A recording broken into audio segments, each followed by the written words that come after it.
Hello everyone, అందరికీ నమస్కారం. నా పేరు సంజు. మీరు చూస్తుంది విటమిన్ ఐఏఎస్ యూట్యూబ్ ఛానల్. మనం ఈరోజు ఈ వీడియోలో ఏషియంట్ హిస్టరీ ఆఫ్ ఇండియాలో భాగంగా ఏపీఎస్సి గ్రూప్ 1 అండ్ గ్రూప్ 2కి రిలేటెడ్గా తొలివేద నాగరికత క్లాస్ నెంబర్ 3ని మనం డిస్కస్ చేయబోతున్నామండి. ఎవరైతే ఈ వీడియోని మొదటిసారిగా చూస్తున్నారో వాళ్ళు క్లాస్ నెంబర్ 1 అండ్ 2ని వాచ్ చేసినట్లయితే మీకు మోర్ క్లారిటీ వస్తుంది. అలానే మీకు ఈ యొక్క క్లాస్ అనేది చాలా బాగా అర్థమయ్యే అవకాశం చాలా ఎక్కువగా ఉంది. ఆర్ఎల్స్ ఈ క్లాస్ అయిన తర్వాత ఎవరైతే మొట్టమొదటిసారిగా చూస్తున్నారో ఈ క్లాస్ అయిన తర్వాత అయినా సరే వాటి యొక్క క్లాసెస్ అనేది మా ప్లేలిస్ట్లో ఉన్నాయండి. Just go to the vitamin IS, then you can search playlist, then you will get the all Indian society and other subjects also. మీరు వాచ్ చేసినట్లయితే మీకు డెఫినెట్గా యూస్ఫుల్ అవుతుంది ఏపీఎస్సి గ్రూప్ 1 అండ్ గ్రూప్ 2కి. అలానే ఈ వీడియోని అంటే ఈ క్లాస్ స్టార్ట్ చేసే ముందు దయచేసి ఈ వీడియోని లైక్ చేయండి. I'm requesting you all, please like this video, then we can start our class now.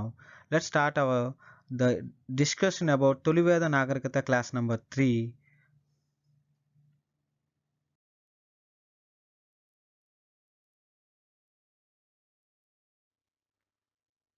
ఇప్పుడు ఎర్లీ వేదిక్ టైంలోనే ద మోస్ట్ ఇంట్రెస్టింగ్ వార్ ఒకటి జరిగిందండి. అదే దశరాజ్య యుద్ధం అని అంటారు. వీటికి ఇంకో పేరు ఏంటంటే దశరాజగణ యుద్ధం అండి. దశరాజగణ యుద్ధం. దీన్ని ఇంగ్లీష్లో ఏమంటారంటే the battle of 10 Kings. The battle of 10 Kings అనమాట. ఇది ఎప్పుడు జరిగిందంటే నియర్లీ 1500 బీసీలో జరిగిందని మనం చెప్పొచ్చు. అలానే ఎక్కడ జరిగిందంటే బ్యాంక్ ఆఫ్ రవి అంటే రావి నది ఒడ్డున జరిగిందని మనం చెప్పొచ్చండి. వీటి యొక్క ఆధారం ఏంటంటే ఈ దశరాజ్ఞ యుద్ధం లేదా దశరాజగణ యుద్ధం మనం యుద్ధం కోసం పేర్కోబడింది ఎక్కడంటే ఋగ్వేదంలో మొట్టమొదటిసారిగా పేర్కోబడిందండి. ఋగ్వేదంలో పేర్కోబడింది అనమాట. సో ఏంటి దశరాజ యుద్ధం అంటే ఏంటి, దేనికి కారణం ఏంటి, ఎవరు గెలిచారు, ఎవరెవరి మధ్యన అయిందో మనం నేర్చుకోబోతున్నాం అనమాట. సో ముఖ్యంగా దీని యొక్క కారణాలు ఏంటంటే అప్పుడే మీకు గుర్తుందో లేదో ఎర్లీ వేదిక్ పీరియడ్ అనేది క్యాటిల్కి సంబంధించినంత వరకు అండి. అంటే వ్యవసాయం కన్నా అక్కడ పశు పోషణ ఎక్కువగా ఉండేది అని చెప్పాను. ఈ పశు పోషణ వల్ల ఇక్కడ పశువులకి దాన ఏముండేదంటే గడ్డి. సో ఈ గడ్డి కోసం ఎక్కువగా ఇక్కడ యుద్ధాలు జరిగాయన్నమాట. అలానే రావి నది జలాల కోసం కారణాలు చెప్తున్నాను చూడండి. దశరాజ్ఞ యుద్ధం యొక్క కారణాలు ఏంటంటే రావి నది జలాల కోసం, అలానే పచ్చిక బయళ్ళ కోసం. పచ్చిక బయళ్ళు ఎందుకు మనం ఆల్రెడీ చెప్పుకున్నాం, క్యాటిల్స్ కోసం. ఈ పచ్చిక బయళ్ళు అంటే నథింగ్ బట్ గడ్డి భూములండి. ఈ గడ్డి భూముల కోసం ఇక్కడ యుద్ధాలు చేయడం జరిగింది. రావి నది జలాల కోసం కూడాను ఈ యుద్ధం చేయడం జరిగిందనమాట. అలానే విశ్వామిత్ర అండ్ వశిష్ఠ మధ్య శత్రుత్వం ఉండేదండి ఎక్కువగా. ఈ విశ్వామిత్ర అండ్ వశిష్ఠ అనే ఋషుల మధ్యన శత్రుత్వం ఉండడం, వాళ్ళు డిఫరెంట్ పీపుల్కి లీనేజ్కి సపోర్ట్గా చేయడం వల్ల ఆ వార్ అనేది చాలా పెద్ద యుద్ధంగా మారి దశరాజ్యగణ యుద్ధంగా మన చరిత్రలో నిలిచిపోయిందనమాట. అలానే ఆవు సంపద కోసం కూడాను ఈ యుద్ధం అనేది జరగడానికి అవకాశాలు చాలా ఎక్కువగా ఉన్నాయని చెప్పారు. సో కారణాలు ఏంటంటే ఈ 4 కారణాలు చాలా ఇంపార్టెంట్ అండి. ఫస్ట్ వన్ వచ్చేసరికి రావి నది జలాల కోసం, వాటర్ కోసం, అలానే పచ్చిక బయళ్ళ కోసం, అలానే విశ్వామిత్ర అండ్ వశిష్ఠుల మధ్య శత్రుత్వం ఎక్కువ ఉండడం వల్ల, అలానే ఆవు సంపద కోసం ఈ దశరాజగణ యుద్ధం అయితే జరగడం మనం చూడొచ్చు. అలానే దశరాజగణ యుద్ధం అనేది ఎవరెవరి మధ్యన జరిగిందో మనం చూద్దాం. ఎవరెవరి మధ్యన జరిగిందంటే యుద్ధం భరత తెగకు అలానే మరియు 10 మంది రాజుల మధ్యన జరిగిందనమాట. 10 మంది అంటే దశరాజగణ, అందుకోసం ఈ పేరు అలా వచ్చిందనమాట. భరత తెగకు అలా 10 మంది రాజులకి. ఈ 10 మందిలో కూడాను 5గురు ఆర్య రాజులు, 5గురు అనార్య రాజులుగా మనం చెప్పొచ్చు అనమాట. వీళ్ళిద్దరి మధ్యన రావి నదీ తీరంలో మనకి యుద్ధం అయితే జరిగింది. ఈ భరత తెగకు నాయకుడు ఎవడంటే సుదాముడు.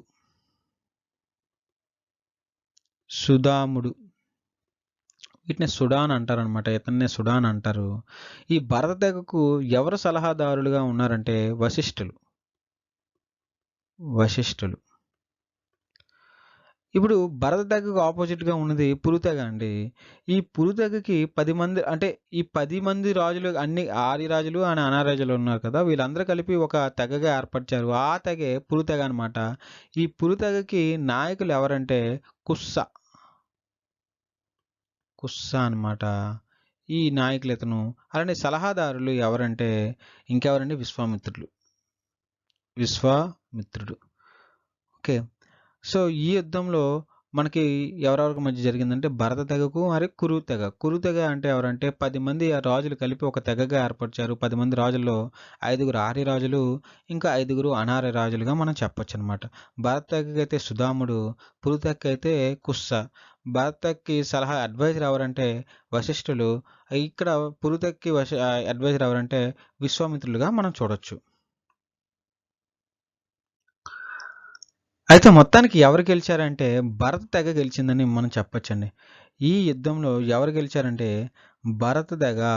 అది ఎవరి నాయకత్వంలో అంటే సుధాముని నాయకత్వంలో మనకి భరత తెగ అయితే విజయం సాధించిందని మనం చెప్పొచ్చనమాట. సో, ఈ యుద్ధంకి రిలేటెడ్‌గా 'జెండా అవిస్తాలో' పర్షియన్‌లో ఉన్న ఒక బుక్ అండి. చాలా వెరీ ఫేమస్ బుక్ అది. అది 'జెండా అవెస్తా'. 'జెండా అవెస్తా' అనమాట. ఆ బుక్ ప్రకారం దశరాజగణ యుద్ధం ఎవరెవరి మధ్య జరిగిందంటే హిట్టైట్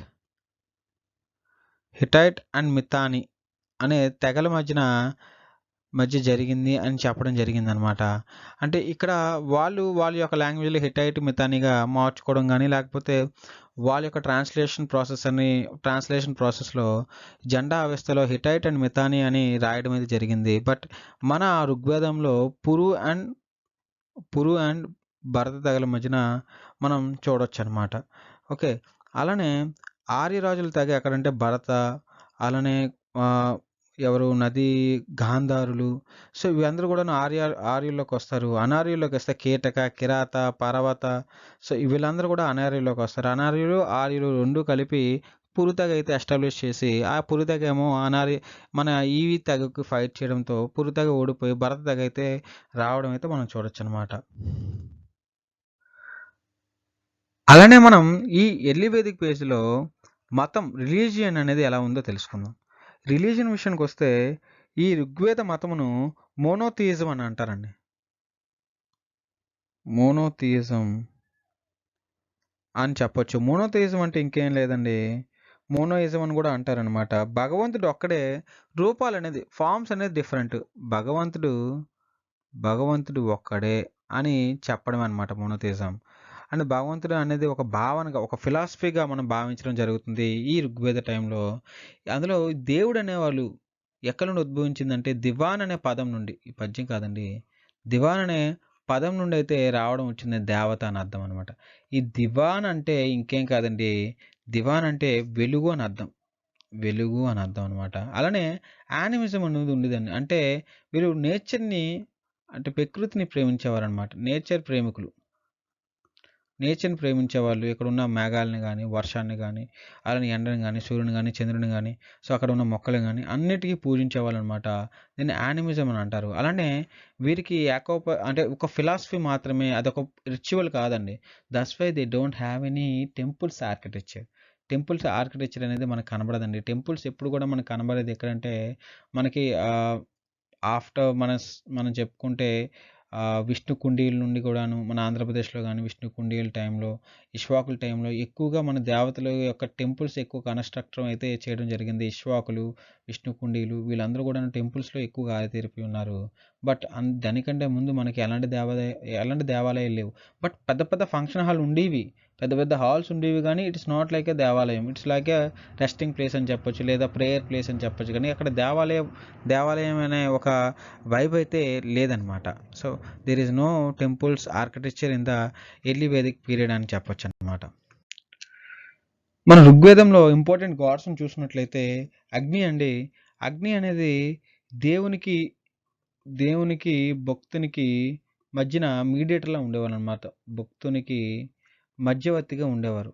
మధ్యవర్తిగా మధ్యవ్యక్తిగా మనకి అగ్నిని మనం చూడొచ్చనమాట. ఇంద్రుని తర్వాత అతి పవర్‌ఫుల్‌గా అంటే ఎక్కువగా పూజించేవాళ్ళు అగ్ని అని మనం చెప్పొచ్చు. అలానే ఋగ్వేదంలో ఇతని పైన 200 శ్లోకాల పైన ఉండేవన్నమాట. 200 శ్లోకాలు ఈ అగ్ని అనే దేవుడి మీద మనం ఉండడం చూడొచ్చు. తర్వాత ఇంద్ర అండి. Indra is very important god in the Rigvedic time. ఇతను యుద్ధాలకి అలానే వాతావరణానికి వాతావరణానికి దైవంగా పూజించేవాళ్ళనమాట. ఇతని మీద 250 శ్లోకాస్ అనేది రాయడం అయితే జరిగింది. ఇతని యొక్క బిరుదులు ఎలా ఉన్నాయంటే పురందర అంటే కోటలు నాశనం చేసేవాడని అర్థం. రాధేష్ట, జితేంద్ర, వజ్ర, మాధవన్. సో, ఇలాంటి కొన్ని నేమ్స్ అయితే మనకి ఉండడం చూడొచ్చు. ఇంద్రునికి భార్య ఎవరంటే సతీదేవిగా మనం చెప్పొచ్చనమాట.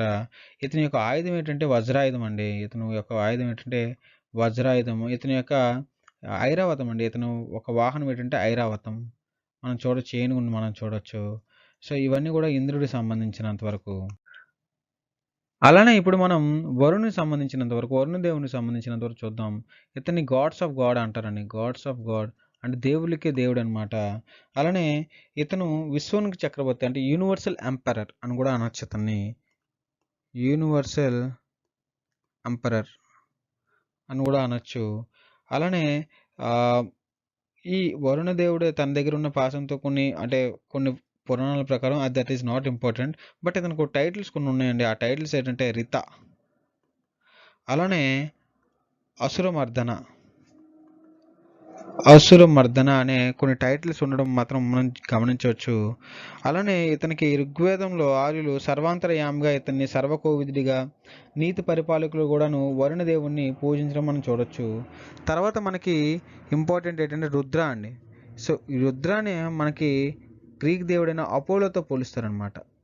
ఈ రుద్ర యొక్క దేవుడు ఏం చేసేవారంటే వ్యాధులు నివారిస్తారు. వ్యాధిని నివారించడంలో సహాయపడతారని పురాణంలో రాసి ఉండడం జరిగిందనమాట.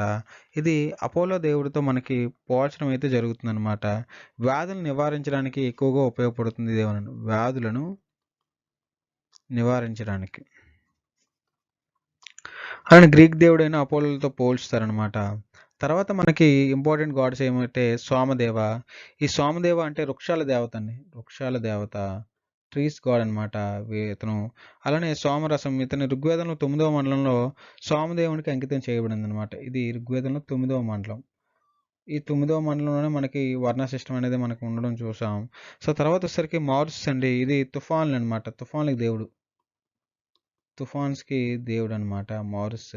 అలానే అశ్విన్స్ అనమాట. అశ్విన్స్ అనేసరికి మూవీ కాదండి. ఇది ఒక ఔషధ మొక్కల దేవుడు అనమాట. ఇద్దరు దేవుళ్ళు ఎప్పుడు గుర్రాల మీద ఉంటారు. గుర్రాలు ఉంటాయన్నమాట. సో, వారిని అశ్విన్స్ అని అంటారు. అశ్విన్స్ అంటే ఇక్కడ గుర్రం అని అర్థం అనమాట. అశ్విన్స్ అంటే గుర్రం. ఇద్దరు దేవుళ్ళు ఎక్కువగా ఉంటారు. వాళ్ళు ఔషధ మొక్కల దేవుళ్ళండి. ఔషధ మొక్కల దేవుళ్ళు అనమాట. తర్వాత మనం చేసినట్లయితే పుషాన్ అండి.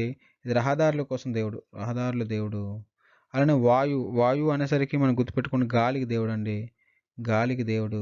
సో, అలానే కొంతమంది ఫిమేల్ గాడ్స్ కూడా ఉండేవాళ్ళు. అందులో మొదటిది అతిథి అండి. అతిథి అంటే ఈవిడ దేవుళ్ళకి తల్లి. దేవుళ్ళకి తల్లి అని అర్థం అనమాట. అలానే పృథ్వీ అంటే భూమాత మనకు తెలిసిన విషయమే. పృథ్వీ అంటే భూమాత అని అర్థం. అలానే ఇంకోటి విషయం అరణ్యాని అంటే అడవి తల్లి అని చెప్పొచ్చు. సావిత్రి అని చూసుకుంటే మనకి సావిత్రి కాంతి దేవత అనమాట. కాంతి దేవత. ఉషాన్ కూడాను అలానే ఉషోదయ దేవత అనమాట. అంటే ఎర్లీ మార్నింగ్ వస్తుంది కదా! అలాంటి ఈవిడ ఉషోదయ దేవత. ఉషోదయ దేవత. వృత్తి అనొచ్చు మనం.